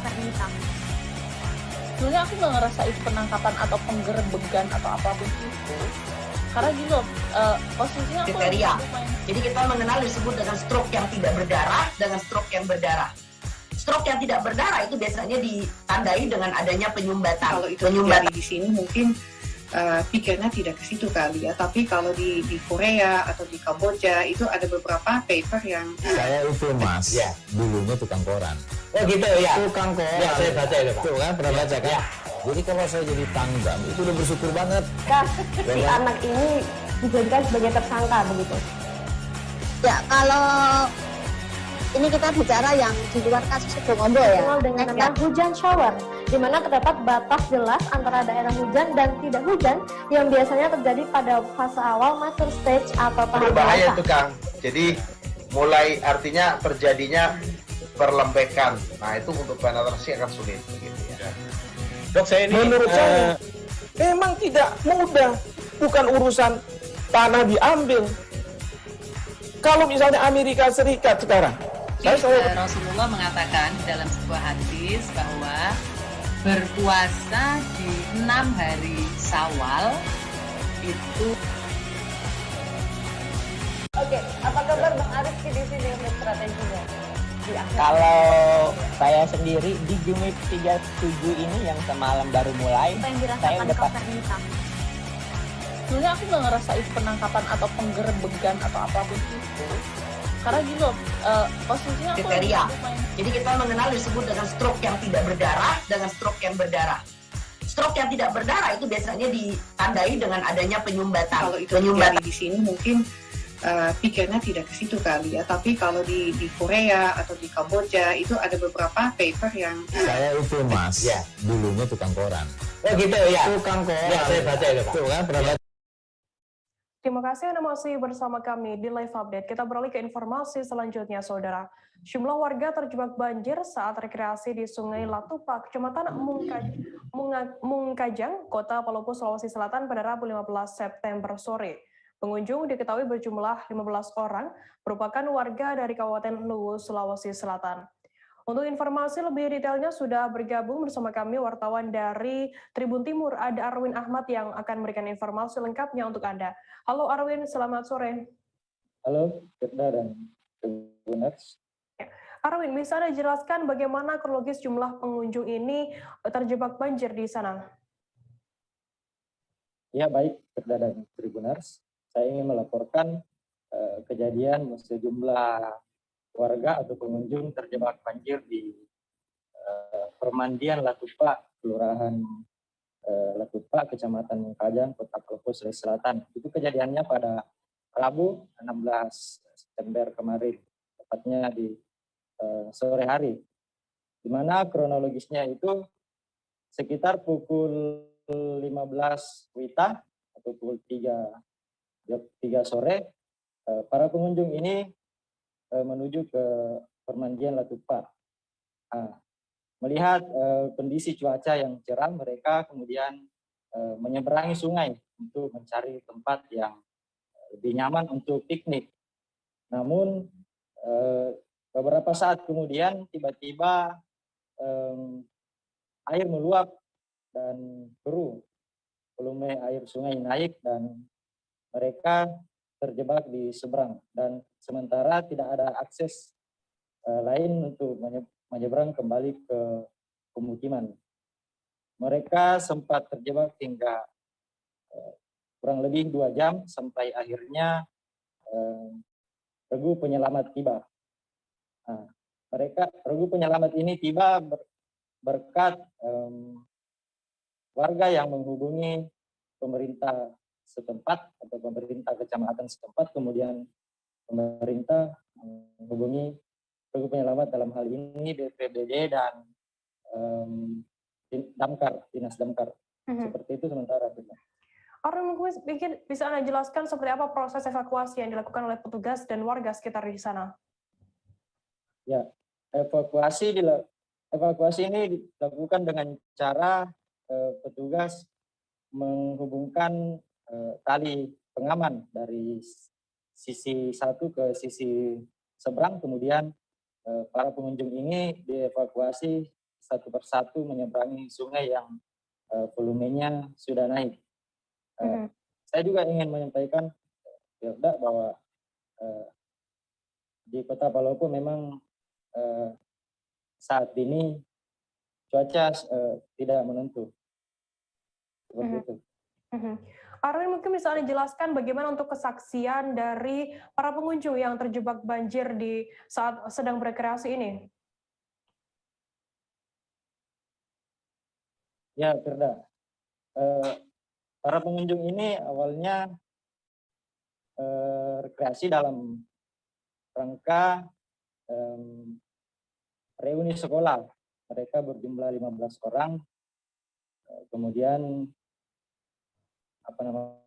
piknik di seberang sungai dan akhirnya tiba-tiba terjebak. Padahal kondisi cuaca saat itu tidak ada mendung atau masih cerah. Bisa diperkirakan terjadi hujan deras di hulu dan akhirnya membuat volume air ini naik. Baik. Ya. Baik, terima kasih rekan wartawan dari Tribun Timur Arwin Ahmad atas laporannya. Selamat bertugas kembali. Kita beralih ke informasi selanjutnya, Saudara. Kepala Dinas Kesehatan Kabupaten Sintang Harisin Tolino berhasil menyuntik vaksin kepada lebih dari 900 pelajar kurang dari 4 jam. Vaksinasi massal pelajar digelar di halaman SMPN 1 Sintang, Jalan Apang Semangai, Kelurahan Tanjung Puri, Kecamatan Sintang pada Kamis 16 September hari ini. Sinto mulai melakukan vaksinasi pada pukul 8:41 hingga pukul 11:43 waktu Indonesia Barat. Total ada 926 pelajar yang sudah disuntik vaksin olehnya hanya dalam waktu 3 jam lebih 3 menit. Terkait informasi lebih lengkapnya akan disampaikan oleh rekan wartawan kami dari Tribun Pontianak. Ada Agus Pujianto yang saat ini sudah tersambung bersama kami. Halo Agus. Halo Firda. Ya, Agus, bisa Anda jelaskan bagaimana pelaksanaan vaksinasi pelajar yang diselenggarakan di SMPN 1 Sintang ini? Baik Firda dan rekan Tribunus, dapat saya sampaikan bahwa tadi pagi sekitar pukul 8 sampai dengan pukul 11 siang telah dilaksanakan vaksinasi massal di SMPN 1 Sintang. Vaksinasi massal ini khusus untuk pelajar yang berusia 12 sampai dengan 17 tahun yang diselenggarakan langsung oleh Dinas Kesehatan Kabupaten Sintang menyikapi persiapan dan juga pembelajaran tatap muka terbatas di Kabupaten Sintang. Kemudian vaksinasi massal ini menyasar pelajar karena pada tanggal 1 September lalu di Kabupaten Sintang sudah dimulai pembelajaran tatap muka. Dan tadi pagi pelajar yang mengikuti vaksinasi itu sangat antusias gitu. Dan kan target 1000 vaksin itu hampir habis dan terakhir sudah mencapai 925 pelajar yang divaksin. Sudah. Lantas seperti apa informasinya vaksinasi 1.000 pelajar ini dilakukan? Informasinya ada 1.000 pelajar yang divaksin hanya satu vaksinator begitu, yakni Kepala Dinas Kesehatan Kabupaten Sintang. Dan apakah tujuan sebenarnya dan berapa target yang dicapai saat ini? Baik, Firda, dapat saya laporkan bahwa pelaksanaan 1.000 vaksin untuk khusus pelajar itu dilakukan oleh satu orang vaksinator, yaitu Kepala Dinas Kesehatan Kabupaten Sintang, Haris Sintolino. Target terakhir 1.000, namun yang dicapai kurang dari 1.000 hanya 925 orang. Kemudian tujuan dari vaksinasi massal yang dilakukan oleh satu orang ini bukan untuk memecahkan rekor atau seperti apa, namun memberikan semangat, kemudian motivasi kepada para tenaga kesehatan lain yang melakukan vaksinator di beberapa kecamatan di Kabupaten Sintang. Firda. Lantas apa harapan dari Kepala Dinas Kesehatan Kabupaten Sintang sendiri setelah berhasil melakukan vaksinasi kepada 926 pelajar kurang dari 4 jam ini? Baik, Firda. Saya konfirmasi ke Kepala Dinas Kesehatan Kabupaten Sintang, Haris Sintolino. Beliau mengatakan bahwa Kabupaten Sintang ini sebenarnya sudah sangat siap untuk menyukseskan program vaksinasi pemerintah pusat. Hanya saja selama ini hambatannya bukan karena kurangnya tenaga vaksinator, namun lebih kepada kurangnya distribusi vaksin dari pusat ke daerah. Demikian, Firda. Baik, terima kasih. Baik, Tribuners, tadi jurnalis kami juga sudah melakukan wawancara dengan Kepala Dinas Kesehatan Kabupaten Sintang, Haris Sintolino. Berikut liputannya untuk Anda. Nah, kegiatan hari ini dilakukan oleh satu orang vaksinator. Saya melakukan vaksinasi terhadap 915 siswa. Jadi kalau kita lihat dengan satu orang bisa melakukan vaksin terhadap sampai 900 siswa, kalau kita 10 vaksinator aja berarti kan satu hari kita bisa 9.000. Nah, itu juga harus didukung dengan vaksin yang di-dropping ke Kabupaten Sintang. Jadi kita siap lah. Intinya kita mau menunjukkan kalau Sintang ini siap.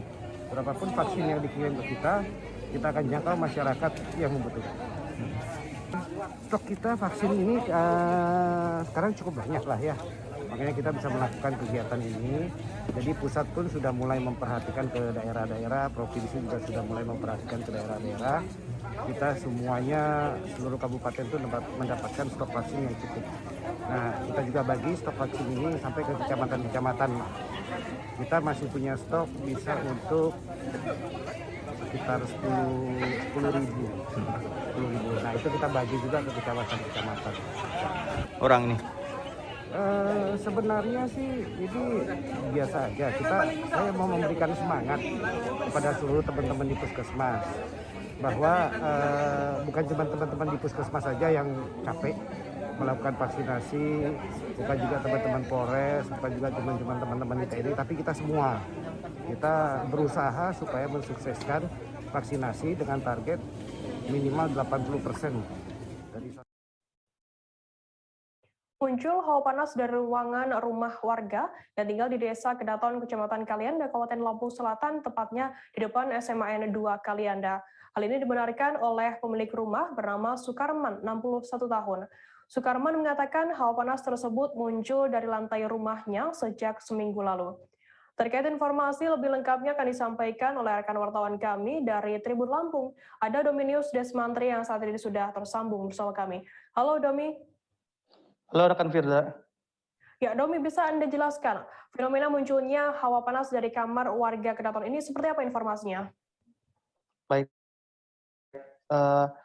Munculnya fenomena unik dari salah satu rumah warga yang bernama Sukarman ini.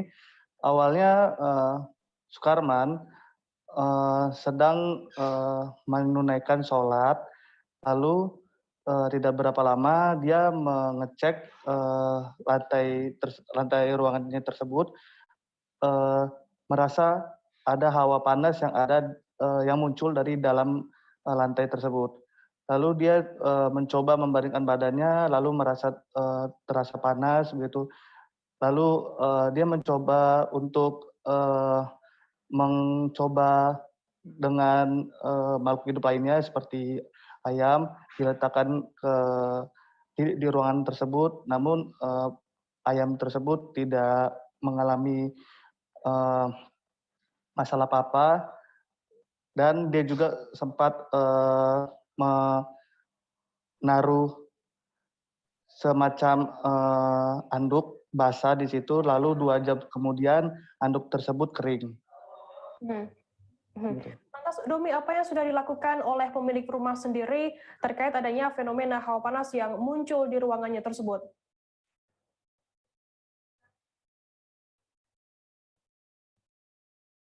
Halo, rekan Domi?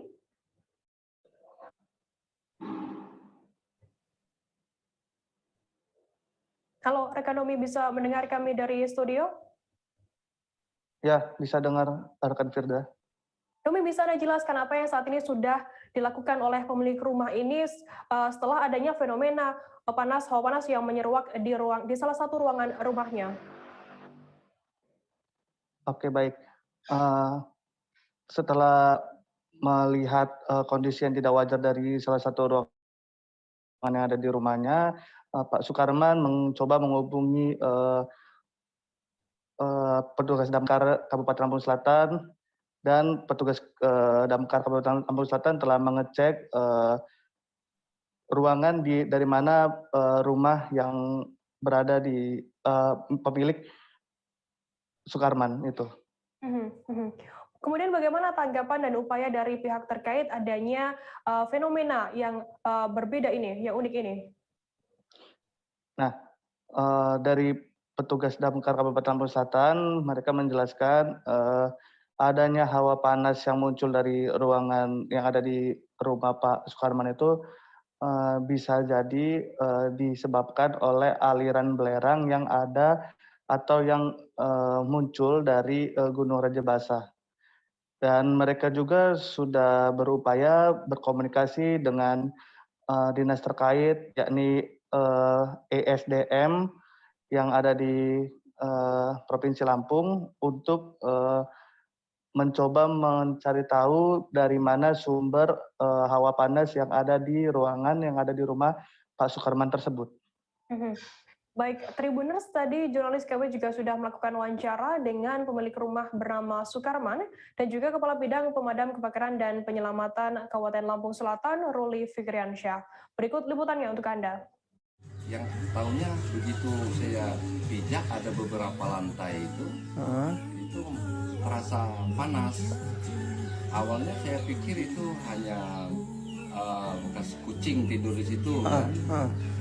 Jadi itu hari berikutnya masih tetap. Hari berikutnya nambah lagi panasnya itu. Ya saya merasa khawatir karena panasnya ini semakin meningkat gitu. Saya rasakan selama 1 minggu ini ya. Panas semakin meningkat, saya merasa khawatir, lalu saya menghubungi RT, kepala dusun, dan warga sekitaran saya untuk melihat keadaan ini. Dan kemudian disarankan dengan RT untuk menghubungi dinas terkait, yaitu yang pertama saya hubungi dari Damkar. Hasil pengecekan kita ini nanti akan kita laporkan ke yang berkompeten lah urusan di mungkin SDM, mungkin nanti yang bisa menjelaskannya terjadi fenomenal seperti apa, seperti itu. Yang jelas dari Bapak Sukarman beserta keluarganya menjauh dulu dari titik ini karena kita tidak pernah tahu ya titik ini bisa jadi dia terjadi hal-hal yang tidak diinginkan atau buruk lah. Ya mudah-mudahan nggak terjadi apa-apa, hanya fenomenal biasa aja. Tribuners, informasi tadi sekaligus menutup perjumpaan kita dalam live update hari ini. Jangan lupa saksikan terus live update di seluruh kanal YouTube dan Facebook Tribun Network. Saya Firana, wakil yang bertugas, pamit undur diri. Terima kasih dan sampai jumpa. Jangan lupa like, subscribe, dan share ya.